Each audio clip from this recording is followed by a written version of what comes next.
네, 안녕하십니까. 10월 25일 김능구의 전국 진단 시작하도록 하겠습니다. 저희가 폴리뉴스와 폴리TV가 다음 달부터는 이 기존의 전국 자담회를 잠시 중단하고 거기에 함께 했던 그 평론가들과 함께 기존의 장성철 직언직설과 함께 한 달에 4주로 나눠서 주차별로 진행을 하고자 합니다. 그래서 차재원 교수와 전국 진단, 그리고 항장수 소장관은 닥터 듀움의 전망, 그리고 홍영식 소장관은 민심 레이더, 그리고 장성철 소장관은 직언직설을 이렇게 하도록 하겠습니다. 그래서 이후에 어떻게 편성될지 모르겠지만 그 전국 진단은 10월까지로 이렇게 하는 걸로 하겠습니다. 오늘은 이 주초에 있었던 이른바 이 윤안회동, 윤안이 면담 형식으로 진행되었었죠. 거기에 대한 이야기를 지난번에 했었는데, 이어서 반향과 이후에 예측을 해보도록 하겠습니다. 오늘자 한국갤럽이 10월 4주차 조사에서 나왔습니다. 모든 언론에서 다 지적한 대로 보수층, 영남층, 고령층도 외면했다. 그 이야기 나오고 있습니다. 전체적으로는 지지율이 또 최저치를 기록했습니다. 20%죠, 20%. 좀 전에 말씀하신 대로 보수, 영남, 고령층이 외면했고, 국힘 지지층도 긍정이 48, 부정이 40으로서 차이가 크지 않습니다. 그리고 가장 부정평가의 원인은 김건희 여사 문제가 단연 1위였습니다. 그리고 경제 문제가 14%로 2위, 소통 미흡이 12% 이렇게 나타났습니다. 총체적인 위기고, 저희가 10월 위기설을 이야기했는데 현재 10월 위기 상황입니다. 이런 가운데에서 윤안 갈등이 빚어졌고, 그래서 해결하고자 해선 윤안 회동 면담이 이루어진 것입니다. 그런데 이 윤안 회동은 처음부터 끝까지 한마디로 말하면 한동훈 모욕 주기가 됐다고 볼 수 있습니다. 저희 칼럼니스트인 정연아 한국 이미지 컨설턴트 회장입니다. 이 정연아 칼럼에서 지적했듯이 우리가 의사소통은 크게 언어적 의사소통, 버벌 커뮤니케이션이라고, 이 비언어적 의사소통, non-verbal communication이라 합니다. 그러니까 말로 표현하지 않는 신체 언어, 즉 표정, 제스처, 시선 처리, 신체 거리 유지 등을 말합니다. 그래서 엘버트 메라비어는 언어적 요소가 보통 45%, 비언어적 요소가 55%를 차지한다고 합니다. 그래서 한 장의 사진은 비언어적인 요소로서 강력한 메시지를 전달하는 도구가 되기도 하죠. 그런데 우리가 대통령실에서 공개한 윤안 면담 사진들을 쭉 보면은 첫 번째가 대통령이 표정이 상당히 환한 듯 굳어 있죠. 쉽게 올린 눈썹과 부릅뜬 눈, 아주 고압적으로 보였고, 대통령이 양팔 뻗은 자세로 되어 있습니다. 그건 우리가 대선 후보 시절에 윤석열 대통령이 쩍벌남 자세와 오버랩된다고 이 정연아 칼럼니스트는 지적하고 있습니다. 마치 이 그림은 검찰총장이 반부패 수사부장이던 한동훈 부장을 뭔가 보고를 받으면서 지시하는 모습이었고, 교장선 선생님이 훈시하는 느낌을 줬다, 이런 이야기들이 많은 댓글에서도 나왔습니다. 또 한편으로 면담 시간을 20분이나 지각하고 여당 대표를 건물 밖에 세워뒀다고 합니다. 그래서 이 이후에 친한 의원들이 상당히 붕괴했다, 이런 말도 나왔죠. 그래서 윤 대통령이 보여준 표정과 제스처, 몸짓, 이런 부분들은 상당히 마치 아래 사람을 대하는 태도였다, 이렇게 이야기가 되고 있고요. 장소 또한에 마치 동네 스터디 카페를 연상하는 거였고요. 그리고 그 정진석 비서실장을 배석한다. 그럴 때는 대통령의 배석자이기 때문에 대통령 쪽에 앉든지 뒤에 앉든지 어쨌든 대통령 쪽에 앉아야 되는데, 그거를 스터디 카페 긴 책상 같은 데 같이 있음으로 해서 비서실장과 한동훈 대표가 이 동급으로, 이 역시 깎아내리기 심리 아니냐. 지난번에 제가 앞에 말한 대로 이재명 대표와는 원탁 테이블을 했어요. 이번에 원탁 테이블을 요청했는데 묵살됐다는데, 원탁 테이블에 앉아서 웃었고 격에 맞는 의전을 했고 수종 웃는 모습이 나왔습니다. 이거는 기본이지 않습니까? 안 그래도 어려운 경제에 힘들게 사는 국민들한테 뭔가 유난 회동이든 면담을 통해서 뭔가 우리 정치가 그리고 우리 경제가 나아가는 모습을 기대했던 국민들한테 이런 모습의 연출은 상당히 당혹스러울 수밖에 없었을 겁니다. 제가 좀 전에 이게서 또 악건이 한 대표와의 면담 이후에 추경호 원내대표 등 여당 의원들을 불러서 만찬을 했다. 뭐 정확한 내용은 모르죠. 뭐 추경호 원내대표는 한 번씩 대통령이 그 여당 의원들을 이렇게 비공식적으로 부른다, 가서 민심도 이야기한다, 뭐 이런 이야기를 했는데, 어쨌든 그리고 또 하나의 사진이 있습니다. 많은 언론에서 지적했는데, 이번에 이 3대 요구 중에 하나가 김건희 비선라인 이 인사쇄신이었습니다. 근데 크게 지목되는 친구가 계속 사진에 잡혔습니다.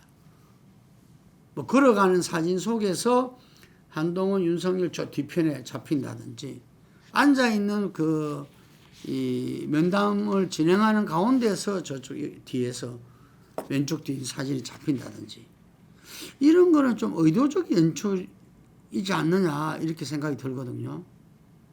현재 김건희 여사가 어느 정도 블랙홀이냐면은 국민 70%가 김건희 최상병 특검법을 지지하고, 좀 전에 말씀드린 대로 20%에 하는 최저 지지율의 1위 원인이 바로 김건희 여사였습니다. 이 문제를 해결하기 위해서 유난회동이 됐다고 하는데, 어쨌든 민심을 그대로 전달하겠다고 한 그 당사자 여당 대표를 이렇게 모욕 주기로 간 것은 애초에 빈손 회동을 떠나서 이거는 금방 말한 대로 비언어적인 메시지를 던진 것이다. 한동훈 대표와 국민의힘에 그리고 국민들한테 던진 것이다, 이렇게 보겠습니다. 바로 그 메시지가 다음 날 구체적으로 나왔습니다. 법무사를 방문한 자리에서 윤 대통령은 돌을 던져도 맞고 가겠다 라고 했습니다. 저는 이럴 때 왜 우리 불교 명문 사찰이 계속 등장하는지 모르겠는데, 법무사는 아주 이 명문 사찰이죠. 어쨌든 거기를 방문한 자리에서 그런 이야기가 나왔어요. 그리고 24일 폴란드 대통령 국빈 방한 공식 한영승에 김건희 여사가 참석했고요. 그래서 한동훈 대표를 통한 민심 전달에는 윤석열 대통령이 한마디로 말하면은 거부했다고 볼 수 있습니다. 과연 그렇게 해서 이 정국이 뭔가 반전과 국민적 신뢰를 새로 얻고 국정 운영 동력을 가져 나갈 수 있을 건가? 이게 중요한 거죠. 저는 없다고 봅니다. 지금이라도 윤석열 대통령은 한동훈 대표가 아니라 국민의힘이 아니라 국민들한테 뭔가 대통령으로서 아직 임기 반환점도 안 돈 대통령으로서 뭔가 대통령직을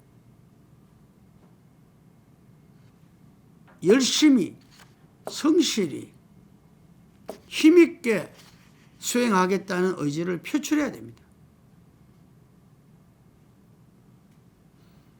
아내가 많이 힘들어하고 있다. 꼭 필요한 의전 행사 아니면 자제하고 있다. 지금 이 차원으로 상황 인식을 하면 안 된다.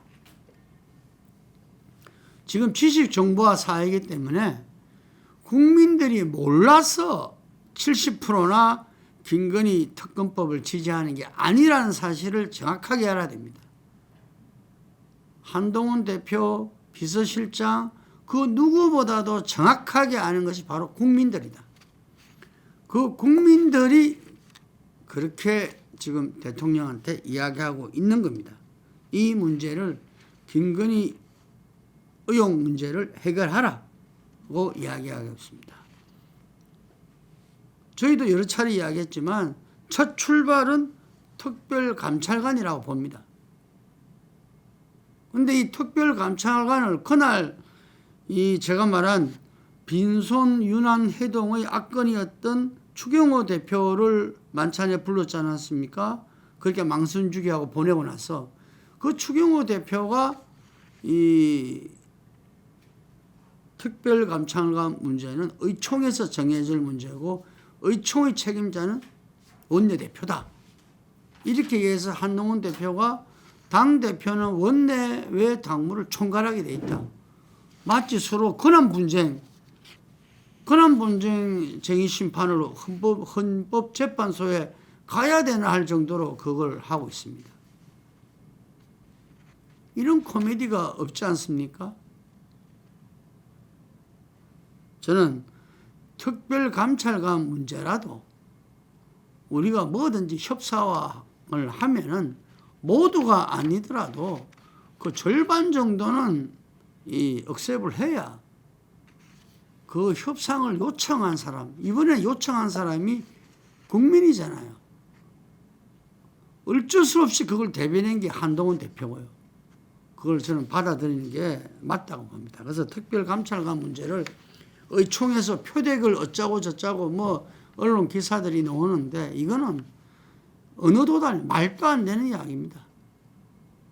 인권재단 이산 추천 문제로 해가지고 지금 특별감찰관 부분을 갖다가 그동안 이 박근혜 대통령이 특별감찰관이 비리 문제를 제기하고 그 사람이 거기에 대해서 그 부분을 문제 제기하고 제출하고 사표 이후에 지금 임명을 못하고 있는 거거든요.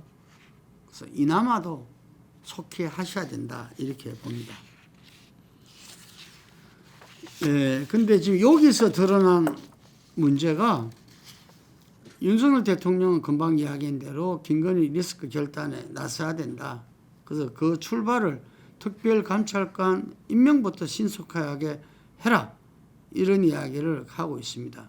그런데 그래서 이 특감 임명만으로도 출발 속에서는 해결을 위해서 노력하겠다라는 것을 이제 가질 수 있는 거죠. 이게서 인사쇄신을 결단을 하고 한다면은 나름대로의 그 국정 동력은 일부 살아나지 않겠나 이렇게 본다는 거죠. 그런데 또 한편으로는 한동훈 대표의 문제점을 지적하고자 합니다.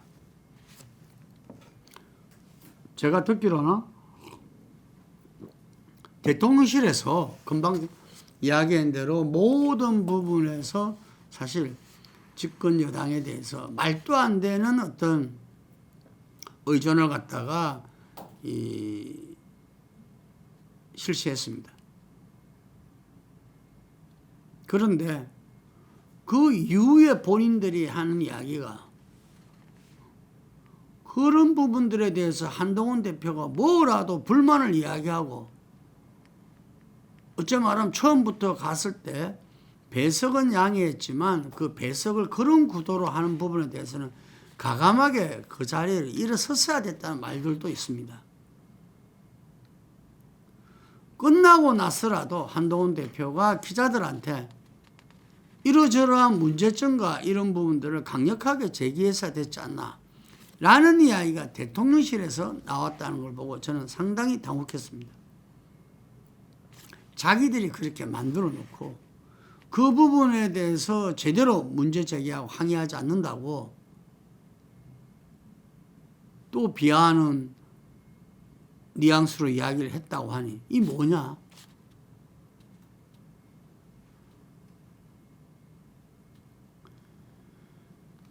이전에 이 천하의 이해창 총재, 한나라당 총재로서 거의 대선을 2번이나 넘어가려다 문턱에서 넘어진 사람이 있습니다. 그분이 YS 때 거의 2달도 안 되는 국무총리를 했는데 그때 상당히 천하의 김영삼 대통령한테 맞서는 모양으로 언론들에서 보도되었습니다. 그런데 마지막에 총리로서 반대 의사를 표명했다가 김영삼 대통령의 호통을 받고 그 집무실에서 나오다가 그때 대통령 집무실은 부풀려 말하면 운동장만큼 컸습니다. 그러니까 대통령의 그 책상과 우리 영화에서 많이 봤잖아요. 책상과 문하고는 굉장히 거리가 있습니다. 그럼 우리가 옛날에는 이 아랫사람이 윗사람을 만나고 나갈 때는 뒷걸음을 하다가 돌아서서 나오는 거거든요. 그 뒷걸음질 하다가 이해창 대표가 그때 국무총리가 넘어져서 그 이후에 나가문을 잘 못 찾아서 헤매고 김영삼 대통령이 그걸 가르쳐 줬다는 게 이 회고록 등에 있습니다. 사실인지는 모르겠고요. 그 정도로 천하의 대쪽 판사 이해창 총리도 대통령제에서 대통령한테는 그만큼 어렵다는 이야기죠. 더욱이나 한동훈 대표는 윤석열 대통령의 20년 동안의 직장 부하였습니다. 정말 보스, 대장 같은 보스 윤석열 대통령이었고요.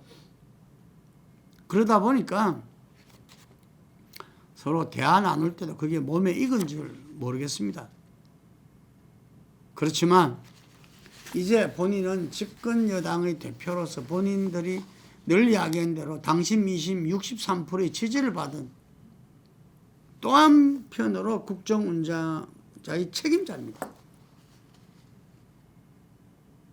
대통령이 전체의 책임자라면 최소한 정권을 잡고 있는 정부 여당에서는 투톱이라 볼 수 있죠. 민심의 바다에서는 최고 책임자인 거고. 그랬을 때 한동훈 대표는 좀 더 당당했어야 됐다. 20년 부하로서의 한동훈이 아니라 집권 여당의 대표로서 63%의 당신 민심을 가진 당대표 한동훈으로서 좀 더 당당했어야 됐다. 갔다가 그 대통령실의 관계자 말 맞다나 회동 끝나고 나서 집에 갔다가 그 다음날 와서 이 이야기를 풀 게 아니라 아닌 것은 아니다고 해야 되는 게 정치 지도자로서 기본입니다. 그날 대통령한테도 이 어느 사진에도 대부분 뒤통수만 있습니다. 어느 사진에도 한동훈 대표가 이 아닌 것은 아니다고 이야기하는 장면이 별로 안 나옵니다. 오히려 인사쇄신을 이야기하면서 이 파일을 가져가서 이야기했을 때 윤석열 대통령이 뭐가 문제냐, 이분들이 무슨 비리가 있느냐 했을 때 대답을 못했다는 이야기만 흘러나오고 있습니다. 그런 점에서 이 대통령과 대통령실의 망신 주기 고압적인 어떤 연출도 문제지만, 한동훈 대표가 집권 여당의 대표로서 당당하지 못했다 라는 부분도 저는 이 큰 문제라고 봅니다. 이제 한동훈 대표는 취임 100일을 맞이하게 됩니다. 이제야말로 승부수를 던져야 합니다. 지금까지 본인이 어떻게 살아왔던, 현재 국민 눈높이에서 국민만 바라보고 가고 국민을 위한 정치를 하겠다고 온몸 던지겠다고 나섰으면은, 본격적인 변화와 쇄신을 하겠다고 나섰다면은 이제는 본인은 승부수를 던져야 됩니다. 당대표 출마 시에 최상병 특검법에 대한 제3자 특검법을 이야기하면서 여당의 기류를 변화시키겠다고 이야기를 했지 않습니까? 당대표 되고 나서 노력만 하고 있다고 했어요. 이제는 김건희 특검법도 제3자 추천 특검법으로서 이재명 당대표와 만나서 거기에 대한 해법을 가지고서 국회에서 국민들에게 직접 호소해야 된다 봅니다. 현재 108명의 국힘의원 중에서 모든 언론들이 20명 정도 친한, 그리고 일부에서는 30명이라는데 제가 볼 때는 한 40명 정도의 친윤, 그리고 간망파가 한 50명 정도 된다고 봅니다. 저는 이거 아무 의미 없다. 국민들이 차기 권력으로서 현재 국정 운영의 윤석열에 대한 대통령에 대한 비판을 극복할 수 있는 대안으로서 한동훈 대표에게 간다면 저는 친한 친윤의 의미가 없다고 봅니다. 그렇지만 그게 걸맞는 역할을 할 것이냐, 아니면은 윤석열 대통령은 제2의 제3의 대안을 찾을 겁니다.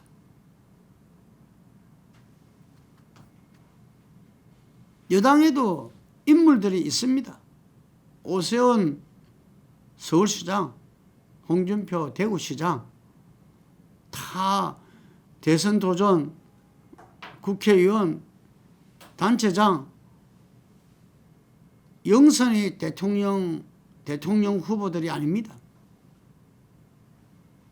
그래서 한동훈 영선의 당대표 한동훈 대표에게도 이제 시간이 많지 않습니다. 가면은, 시간만 가면은 점차적으로 윤석열 임기가 다해가면은 친한으로 모일 것이다. 이제 당내 권력은 미래 권력으로 갈 것이니까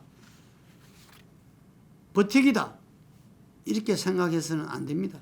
11월 15일 날 이재명 민주당 대표의 1심 선고 전에 뭔가 변화가 있어야 한다고 본인이 주창한 부분들을 먼저 본인이 승부수를 던져야 된다는 이야기입니다. 오늘은 윤안해동에서 모욕적으로 모욕을 받은 한동훈 대표가 이제라도 국민을 보고 승부수를 던져라, 그게 현재 대통령의 국정운영 동력을 되살리고 뭔가 나라가 나라답게 돌아가는데 힘이 될 것이다 라는 이야기를 드리고 싶습니다. 여기까지 하겠습니다.